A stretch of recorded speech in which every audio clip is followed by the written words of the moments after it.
มื้อนี้วันพระเว้ากันจักหน่อยนะเฮาเข้าพรรษามาก็ใกล้สิเดือนแล้วนะอย่างสิหลายอย่างน้อยๆเนาะใกล้เดือนไปแล้วหรือว่าครึ่งเดือนได้แล้วนะควรนะทุกคนควรที่สิทำความเข้าใจให้มันได้นะ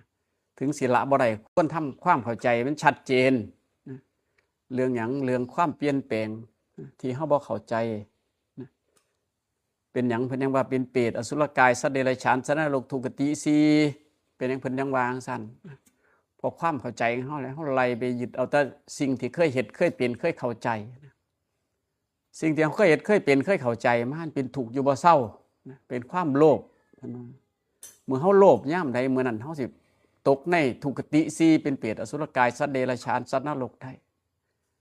จากนี้ไปควรทำความเข้าใจใหม่ให้มันเปลี่ยนแปลงตอนนี้ถึงเฮาสิเปลี่ยนแปลงบ่ได้แต่เฮาพยายามจำแล้วก็ทำความเข้าใจได้เมื่อใดเฮาเห็นความโลภเกิดขึ้นมันเกิดขึ้นแล้วเฮาก็บ่เชื่อมันมากอันนี้มันโลภแห้งเด้เฮาก็แบ่งรู้จักแบ่งปันความโลภนั่นก็สิบรรเทาไปเมื่อความโลภบรรเทาไปความเปลี่ยนแปลงของเฮาคำว่าเปรตอสุรกายสัตว์เดรัจฉานสัตว์นรกมันก็สิบ่ค่อยเข้ามาใกล้เฮาส่วนมากผู้บาอาจารย์เพิ่นก็บ่ได้ใครบอกบ่ได้เว้าสู่เฮาฟังมีแต่บอกว่าเห็นบ่มันโลภเพิ่นก็บ่บอกว่าในตอนใดในอาการใดคือจังเฮาเห็นอาหารนี่ความโลภมันเกิดโดดเด้ความโลภมันเกิดขึ้นบ่ว่าแต่เห็นคนอื่นเอาไปบ้างเห็นว่างอยู่หม้องใดก็ตามความโลภอยากได้ก้อนหมู่อยากเอาเปรียบหมู่อยากหยังก็ตามเฮาค่อยๆเปลี่ยนแปลงมันไปบ่มีไผเด้ที่สิซอยเฮาได้มีแต่ตัวเฮาเองเท่านั้นที่เฮาสิซอยเจ้าของเอง ความโลภเพิ่นว่าความโลภบ่ได้เข้าไผออกไผเด้ความโลภเกิดขึ้นอยู่กับใจหั่นทุกคนก็เคยเห็นเคยเป็นเคยเข้าใจมาแต่บ่ได้ค่อยมีครูบาอาจารย์บ่ค่อยได้มีผู้บอกมีแต่บอกว่าความโลภมันเกิดต้องแบบนั้นต้องแบบนี้แต่เฮาก็ต้องคือกันอย่างสิหลายต้องมีการเปลี่ยนแปลงจากนี้ไปออกพรรษาเพิ่นว่าอย่างน้อยๆทำความเข้าใจได้แล้วความเปลี่ยนแปลงมันสิเกิดเองเพราะว่าบ่มีไผสอนเฮาเด้ต่อไปเพิ่นว่ามีคำสอนพุทธเจ้าอยู่ก็ตามแต่ว่าบางคนไปเป็นเปรตอสุรกายสัตว์เดรัจฉานสัตว์นรกได้เพราะหยังเพราะว่าความต้องการของตัวเองบ่มีไผสอนเฮาได้เฮานี่ล่ะสิเป็นผู้กำหนดตัวเองเลือกได้เด้ทุกคนเลือกได้เลือกเกิดเลือกการเปลี่ยนแปลงได้ทุกคนเป็นจังซั่นอีหลีแต่ว่าถ้าเฮายังเสียดายในความโลภโกรธหลงอยู่สิ่งนั้นที่เฮาสิต้องไปคือหยังในที่ต่ำทุกขติ4เพิ่นนึงบอกว่าแม้ถ้าเกิดเป็นมนุษย์ก็เพียง2%แม้ถ้าเกิดเป็นเทวดาก็เพียง2%เท่านี้เฮาเป็นชาวพุทธคือชาวผู้รู้เด้ความโลภเกิดขึ้นเฮาพยายามเปลี่ยนแปลงความโลภเด้เนาะมันอยากได้ผู้เดียวมันอยากเอาผู้เดียวมันอยากเอามากกว่าหมู่อยากเอาดีกว่าหมู่จังซี่เฮาต้องมีการเปลี่ยนแปลงว่าเฮ้ยผู้อื่นก็อยากกินเด้เนาะบ่แม่นเฮาผู้เดียวเด้อยากได้ส่วนนี้จังซี่นั่นล่ะ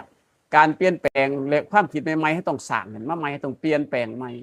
พอเคยถูกอยู่กับความคิดเก่าๆเนี่ยที่เคยเห็นเคยได้ยินเคยได้ฟังแบบเพิ่นว่าแบบชาวบ้านแบบที่บ่ได้เข้าวัดฟังธรรมบ่แม่นผู้รู้บ่ได้มีการเปลี่ยนแปลงคือเขาด่าเฮานั่นแหละคือเขาว่าเฮาแหละเฮาสิเกิดแต่ความโกรธความทุกข์อยู่หั่นแหละเมื่อบ่ได้ฟังคำสอนความทุกข์นั่นก็บรรเทาบ่ได้นะบ่ได้ฟังพระเฮาไปฟังถึงสิเป็นพระก็ตามแต่ว่าบ่มีการแยกแยะทำความเข้าใจ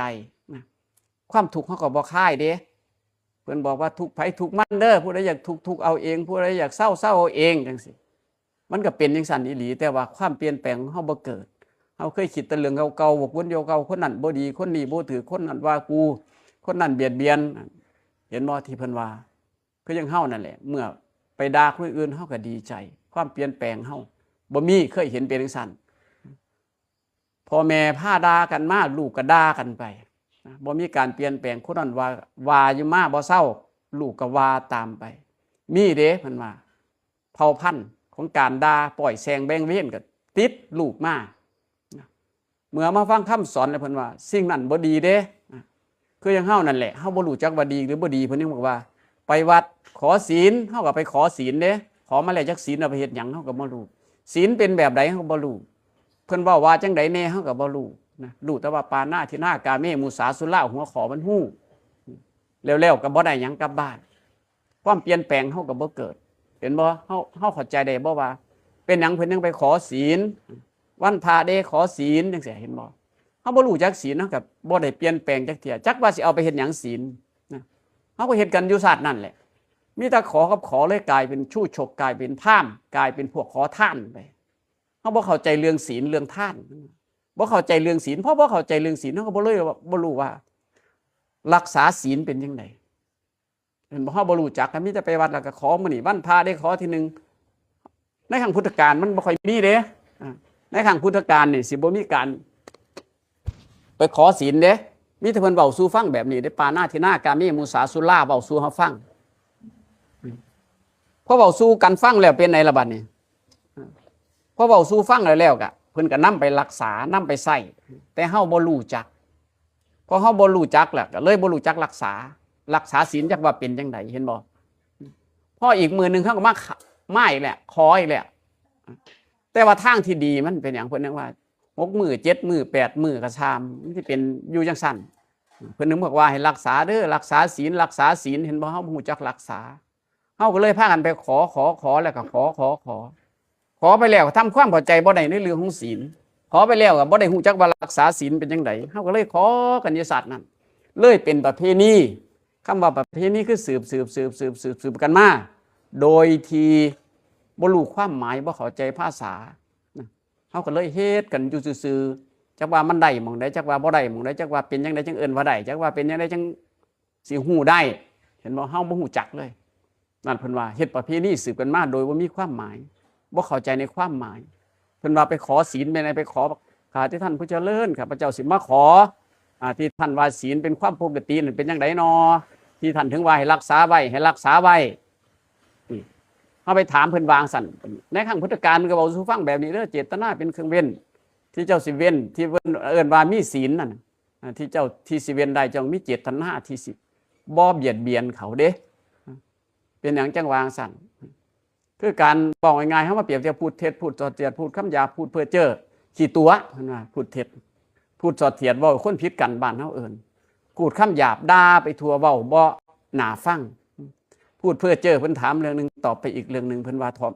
บ้านเฮาเอิ้นว่าถามแล้วก็บ่รู้เรื่องบ่เข้าใจนั่นล่ะเห็นบ่เพราะเฮาบ่รู้ว่าสิ่งพวกนี้เป็นสิ่งบ่ดีเด้มีแต่คนบ่ดีเด้นำไปใส่มีแต่คนบ่เข้าใจเด้มีแต่คนบ่ฮู้เด้นำไปใส่นั่นเพิ่นว่าถ้าเธอเข้าใจได้เธอจงรักษาพวกนี้อย่าให้เขามาใกล้ไปด่าคนอื่นไปว่าคนอื่นเบียดเบียนคนอื่นเห็นบ่เพิ่นนึกว่าให้รักษาไปเด้อที่ผู้บ่รักษานั่นคือคนบ่ดีเด้เขาสินำมาใส่ไปด่าคนอื่นไปว่าคนอื่นเบียดเบียนคนอื่นจังซี่เป็นหยังเพิ่นยังวางซั่นนั่นล่ะมันบ่เป็นปกติเพราะมันเป็นทุกข์เห็นบ่มันเป็นทุกข์เด้เขาด่ามาเขาเบียดเบียนทำให้ทุกข์ขึ้นเนี่ยเขาอยากด่าเขาได้ขึ้นอยากเบียดเบียนเขาขึ้นบ่ได้ด่ากูตีก็เอาเห็นบ่นั่นเพิ่นว่ามันเป็นทุกข์แต่เฮาบ่รู้จักการที่เฮาบ่รู้จักก็เลยเว้าสู่กันฟังบ่ค่อยได้ถึงบอกว่าเพิ่นว่าเปรียบอสุรกายสัตว์เดรัจฉานสัตว์นรกเฮานี่แหละเป็นผู้เลือกเองที่สิไปที่สิเป็นความโลภเห็นแน่ก็สิหลายๆแน่เพิ่นว่าไปบางหม่องเด้บ่มีครูบาอาจารย์บอกพ่อหยิบได้ฝ้าวหยิบฝ้าวลักฝ้าวเอาอาตมาเห็นหลายหม่องพ่อตั้งแต่บุญพระเวทบุญพระเวทบุญกฐินแล้วย่างออกมาบาทเดียวจักว่ากล้วยจักว่าบักพร้าวจักว่าหยังพวกที่จอบก็จอบถ้าเอาแต่บ่รู้ว่าเจ้าของโลภบ่รู้ว่าเจ้าของสิเป็นเปรตพระเพิ่นบ่แพงดอกตามที่จริงแล้วเพิ่นก็บ่ได้ห่วงแต่ว่าเพิ่นบ่ได้บอกเฮาแต่ถ้ามานี่ต้องเว้าสู่กันฟังเด้เฮาไปเฮาจะเป็นจังซั่นไปเห็นหม่องนี้เพิ่นฝ้าวหยิบฝ้าวเอาได้หลายเฮาจำไว้ว่าเฮ้ยแบบนี้เด้ที่เพิ่นว่าเป็นเปรตแบบนี้เด้ความโลภบ่รู้จักเอื้อเฟื้อเพื่อแผ่ซึ่งกันและกันเด้มีแต่เจ้าของอยากได้หลายผู้อื่นได้ไปเพราะเจ้าของบ่ได้ผู้อื่นได้ไปก็ไปจมในพวกนั้นจังเป็นฮู้เจ้าความมีแต่โกยมีแต่อยากได้ที่เจ้าของเอาเองได้บาดบ่ว่าเด้โอ้ดีเด้เนาะเนี่ยดีเด้ข่อยไปเอาก้อนหมู่ข่อยจังได้บ่สั่นข่อยบ่ได้เด้เห็นบ่เฮาต้องเบิ่งตรงนั้นเด้ทำความเข้าใจอยู่ตรงนั้นว่าเฮาเป็นจังซั่นบ่นี่เมื่อเฮามาวัดเพิ่นว่ามาวัดคำว่าวัดคือขอปฏิบัติอยู่เนื่องๆคือมาอยู่เรื่อยๆจังซี่มาฟังอยู่เรื่อยๆจังซี่ความเปลี่ยนแปลงนั้นเฮาพยายามเปลี่ยนตัวของเฮาเองเด้เพิ่นนึกว่ารักษาศีลนะคำว่าศีลนี่เพิ่นให้รักษาเจ้าของเด้บ่อนไปรักษาคนอื่นนะคือจังว่านั่นแหละ พวกผัวกินเหล้ากลับมาบ้านเมียก็ด่าทั้งที่เจ้าของก็บ่เมาเด้ก็ไปด่าเขาถึงบอกว่าผัวตกนรกขอที่หาได้สุราเมรยะเห็นว่าได้ไปถึงน้ำท้องแดงกอกเด้จังซี่เมียมาอีกแหละไปด่าเขาอีกแหละเป็นหยังล่ะเพราะว่าอยากให้เขาเป็นคือเจ้าของจิตเจ้าของเองนั่นแหละสิไปตกนรกขอที่สี่เห็นว่าเขาจะห้อยปากภาษามันเขาเสียดเองแต่ว่าเรื่องของศาสนาพุทธของเฮามันเป็นเลิศเด้เพิ่นว่าถ้ายังบ่ทำอนันตริยกรรมหาเพิ่นว่าเป็นยังได้เอิ้นว่าอนันตริยกรรมกรรมอันใหญ่อันหนักที่บ่สามารถแก้ไขได้1เพิ่นว่าทำลายพุทธเจ้า2ฆ่าพระอรหันต์3ฆ่าพอ4ฆ่าแม่5ทำสงฆ์ให้แตกแยกถ้าใน5อย่างนี้ยังบ่ทันทำมีโอกาสที่สิเข้าใจในหลักธรรมได้มีโอกาสที่สิหลุดพ้นจากทุกข์ได้คำสอนพระเจ้าเป็นสันเดถ้าเฮาเฮ็ดนำถึงบอกว่าการที่เฮามานี่เฮาทำความเข้าใจมันชัดในคำสอนสิ่งที่ผิดอยู่ซ้ำใดซ้ำหนึ่งถ้าเฮาไปได้เป็นพระโสดาบันเพิ่นว่ากรรมพวกนั้นหลุดหายจากไปเลยเด้แต่เฮาเองเนี่ยอยากศึกษาบ่คำสอนหรือว่าอยากได้ตะพรเพิ่นในยะถาวริมหาสัพพีติโยเฮาก็ดีใจเห็นบ่เฮาบ่รู้ถ้าเว้าเรื่องจริงแม่ตั้งแต่เฮาสิรู้เฮาก็รู้บ่ได้ว่ายะถาเว้าเรื่องหยังสัพพีเพิ่นเว้าแบบใดก็บ่ฮู้จักแนวนั่นล่ะเห็นบ่ที่เฮาบ่รู้หยังจักแนวนั่นแหละเฮาก็เลยสืบทอดกันมาเป็นประเพณีซื่อๆเฮ็ดตามกันมาซื่อทำความเข้าใจบ่ได้ถึงบอกว่ามื้อนี้เด้ถ้าเข้าพรรษามานี่ก็ตามหรือเคยได้ฟังมาแล้วก็ตามสิ่งใดควรละไปเด้ต้องรีบละเพราะหยังเพราะเฮาบ่รู้ว่าเฮาสิตายมื้อใดเด้ต่อไปถ้าเฮาตายลงไปแล้วมื้อนึงเขาถามว่าเจ้าได้ไปวัดบ่เข้าวัดฟังธรรมจักหน่อยบ่บางที่เฮาระลึกได้แค่ระลึกถึงความดีหรือคำสอนของพระพุทธเจ้าแค่นั้นแหละเรื่องง่ายที่สุดเขาสิไปเป็นเทวดาโลดไปพุ่นเด้อพุ่นเจ้าไปเป็นเทวดาหรือเจ้าอยากกลับมาเกิดเป็นมนุษย์ก็ได้เห็นบ่คำสอนพระพุทธเจ้าเพิ่นว่าวิเศษอีหลีเด้เลิศอีหลีเด้เพิ่นว่าเป็นเลิศในโลกเฮาแต่เฮาบ่เคยได้ฟังบ่เคยเข้าใจบ่รู้ว่าเป็นเลิศแบบใดก็บ่รู้เฮาก็เลยพากันมาตามประเพณีสืบกันตามประเพณีมาวัดก็มาซื่อมาในยะถาในญาติน้ำจักแม่นหยังบ่ว่าแต่ได้ญาติน้ำได้เอิ้นพ่อเอิ้นแม่มาขึ้นว่าเพิ่นสิได้รู้นั่นเห็นบ่เฮาบ่เข้าใจหยังเลยเฮาบ่เป็นชาวพุทธชาวพุทธคือชาวผู้รู้ผู้ตื่นผู้เบิกบานนะเฮามานี่เฮารู้หยังแน่ตื่นมันเป็นจังได๋นอเบิกบานมันเป็นจังได๋นอถึงมาทำความเข้าใจสมควรบางเรื่องที่เฮาสิต้องละสมควรบางเรื่องสิต้องฟังทำความเข้าใจเฮาควรรีบเพิ่นว่าเพราะหยังเพราะโอกาสตายมีหลายมากแต่มื้อนึงนี่เป็นหยังหายใจเข้าบ่ออกก็ตายหายใจออกบ่เข้าก็ตายมื้อนึงเฮามีโอกาสตายเยอะแยะเฮาควรทำความเพลิดเพลินในคำสอนทำความรู้ในคำสอนทำความเข้าใจในคำสอนให้มากนะร่างกายนี่แม้นสิกินอย่างดีก็ตามมีโอกาสกินอยู่นี่ก็ตายได้เพิ่นว่ามีโอกาสกินอิ่มแล้วตายได้อีกมีโอกาสย่างไปแล้วตายได้อีก